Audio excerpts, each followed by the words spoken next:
வணக்கம் friends, welcome to Karthik study circle academy. Friends, இந்த question பாருங்க. ஒரு சாய் சதுரத்தோட ஏரியா கேட்குறாங்க, பரப்பளவு. நமக்கு என்ன கொடுத்துருக்காங்க, அதோட 2 டயகனல்ஸ் கொடுத்துருக்காங்க.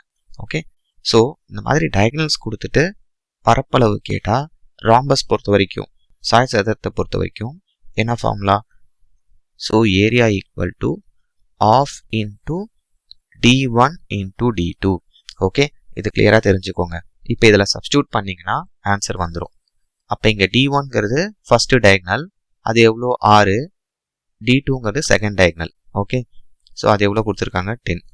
இப்போ 60/2 30 சென்டிமீட்டர் ஸ்கொயர் தான் இதோட ஆன்சர், ஆப்ஷன் டி.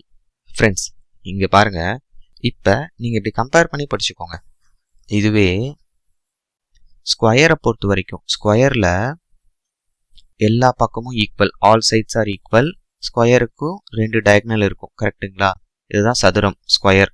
ஸ்கொயருக்கு டயக்னல் கொடுத்துட்டு ஏரியா கேட்டால் என்ன ஃபார்முலா பார்த்தோம்? அந்த டயக்னலை ஸ்கொயர் பண்ணிட்டு பை 2 பண்ணணும்.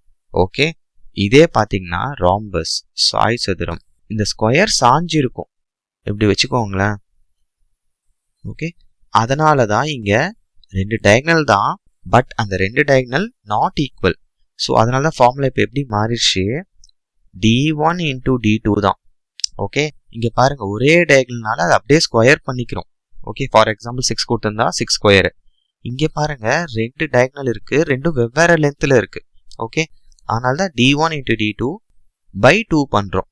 ஸோ இந்த ஃபார்முலா எப்படி வந்துச்சு நான் உங்களுக்கு சொல்கிறேன் ஆக்சுவலாக. ஓகே, இப்போ கிளியராக இருக்கா? அதனால தான் 2 டயக்னல் பாருங்கள், ஒன்றுக்கு 6, இன்னொன்றுக்கு 10. ஸோ 60/2 30 சென்டிமீட்டர் ஸ்கொயர் இந்த கொஷினோட ஆன்சர். கிளியராக இருக்கா? Thank you friends.